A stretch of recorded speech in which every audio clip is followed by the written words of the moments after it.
Hello everyone. आज हम नया चैप्टर स्टार्ट कर रहे हैं। तो ये जो हमारा चैप्टर है वो है क्लास 12th के अकाउंटेंसी का chapter 8, accounting for debenture issue and redemption. मतलब कंपनी क्या करती है, डेबेंचर इशू एंड रिडम्पशन करती है। तो एक्चुअल में डेबेंचर क्या होता है, तो यहाँ पर आपके पास है मीनिंग ऑफ डेबेंचर। तो मीनिंग ऑफ डेबेंचर पहले देख लेते हैं क्या होता है। तो डेबेंचर आर डेब्ट security that organization issue to raise a capital. They offer investor interest payment and return of the principal at the maturity. Debenture जिसको हिंदी में हम ऋण पत्र बोलते हैं। इसको एक सिंपल से लैंग्वेज में ये समझते हैं, ऋण पत्र मतलब कंपनी के द्वारा लिए गए ऋण के बदले जो प्रमाण पत्र दिया जाता है उसे हम ऋण पत्र बोलते हैं। तो यहाँ पर कंपनी क्या करती है, उसको जब कैपिटल की ज़रूरत होती है, रुपए की ज़रूरत होती है, तब वो शेयर इशू ना करके पब्लिक से क्या करती है, ऋण लेती है, डेब्ट लेती है।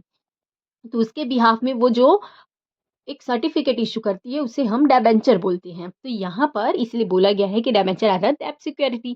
ये एक डेब्ट सिक्योरिटी है जिसको क्या करके ऑर्गेनाइजेशन इशू करती है ताकि अपने कैपिटल को क्या कर सके, राइज कर सके, मतलब इंक्रीज कर सके। साथ ही वो ऑफर करती है किसको, इन्वेस्टर को, कि वो इंटरेस्ट के साथ पेमेंट करेगी and return of principal at the maturity. और उनको क्या करेगी, इंटरेस्ट तो पेमेंट होगा, साथ ही उनका जो प्रिंसिपल अमाउंट है वो मैच्योरिटी डेट पर पेमेंट होगा। तो इस तरीके से हम बोल सकते हैं कि जब कोई भी कंपनी को रुपए की ज़रूरत होती है तो उसके पास बहुत सारे ऑप्शन होते हैं। या तो वो लोन ले सकती है, या तो वो खुद कैपिटल अपना रुपए लगा सकती है, या शेयर इशू करती है। तो उसी में एक नेक्स्ट उनके पास एक रीज़न होता है कि वो डिबेंचर इशू कर सकते हैं। तो डिबेंचर इशू क्यों करती है कंपनी, ताकि उनको रुपए की कैपिटल की ज़रूरत होती है, तो इसलिए वो लोग क्या करते हैं, डिबेंचर को इशू करते हैं। तो उसको हिंदी में हम क्या बोलेंगे, ऋण पत्र बोलेंगे। अब इसका हम देखते हैं नेक्स्ट फीचर्स। तो ये हमारा एक टॉपिक है फीचर्स ऑफ डिबेंचर। तो फीचर्स ऑफ डिबेंचर क्या है कि कंपनी में ऐसे कौन, कंपनी जो डिबेंचर इशू करती है उसमें कौन कौन से फीचर्स होते हैं। तो इसमें कुछ पॉइंट्स हैं। इस एक एक पॉइंट्स में कंपनी का एक एक डिटेल हम समझ सकते हैं, या इसको आप कैरेक्टरिस्टिक्स भी बोल सकते हो, या कंपनी को ऐसे कौन कौन सी चीज़ों की ज़रूरत होती है जब वो डिबेंचर इशू करते हैं। तो इसको अलग अलग टॉपिक से अलग अलग रिलेट करके हम समझ सकते हैं। तो यहाँ पर बेसिकली फीचर्स ऑफ डिबेंचर मतलब ये कि डिबेंचर में कौन कौन से फीचर्स हैं। तो फर्स्ट है बोरो फंड्स। तो यहाँ पर बोरोव्ड मतलब ऋण, जो उधार लिया है कंपनी, तो ये वो फंड है। मतलब कोई कैपिटल इन्वेस्ट किया, या कोई परचेज़ किए, परचेज़ के बिहाफ़ में, या कंपनी ने कोई सेल किया, या खुद का कैपिटल लगा, वो नहीं है यहाँ पे। ये जो फंड्स है वो क्या है, बोरो फंड्स है। कंपनी क्या करती है, पब्लिक से फंड्स लेती है, तो वो ये बोरो फंड्स है।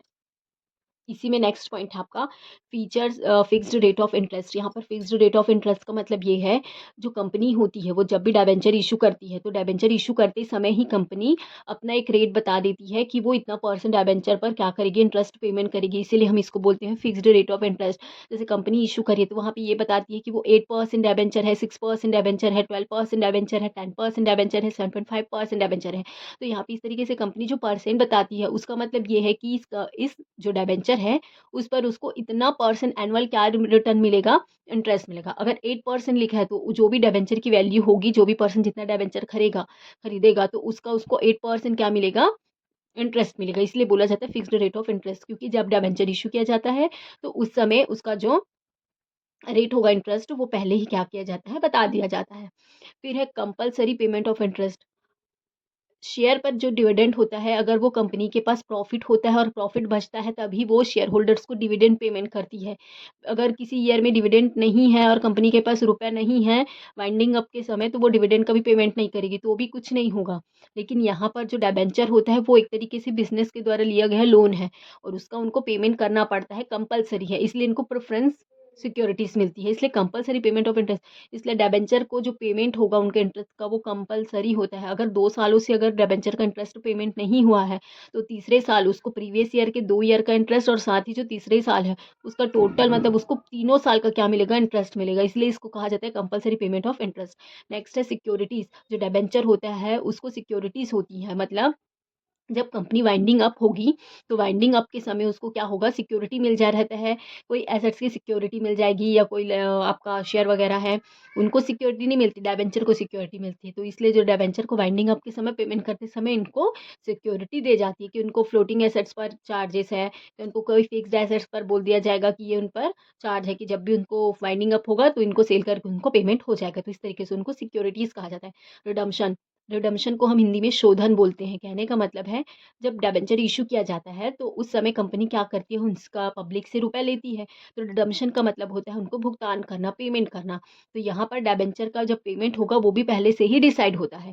जैसे कंपनी डिबेंचर इश्यू कर रही है तो वो बता देती है कि इस डिबेंचर को उसको 5 साल बाद पेमेंट होगा, 7 साल बाद पेमेंट होगा, 10 साल बाद है, 15 साल बाद है। वो डिपेंड करता है कंपनी कि वो अपने रूल्स रेगुलेशन कैसे करती है। तो इनका जो रिडम्पशन होता है वो पहले से ही प्री डिसाइडेड होता है।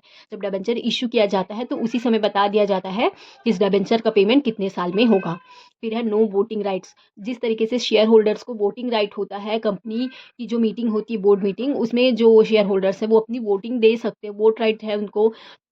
मीटिंग में जो भी बातें रखी गई उसमें अपने पक्ष रख सकते हैं। लेकिन यहाँ पर जो डिबेंचर होल्डर होते हैं, एक्चुअल में डिबेंचर होल्डर हम किसको बोलते हैं, जो डिबेंचर को होल्ड करते हैं उसको हम डिबेंचर होल्डर बोलते हैं। तो उनको नो वोटिंग राइट्स, उनको कोई भी कंपनी की मीटिंग पर कोई भी राइट्स नहीं होता है। अपॉइंटमेंट ऑफ ट्रस्टी, तो यहाँ पर कंपनी क्या करती है, ट्रस्टी को क्या करती है, अपॉइंट करती है। इसका कोई वो मतलब इतना नहीं है कि पर्टिकुलर इतना होना चाहिए, लेकिन जो पब्लिक कंपनी होती है उसके लिए कम से कम 500 मेंबर होना ज़रूरी है।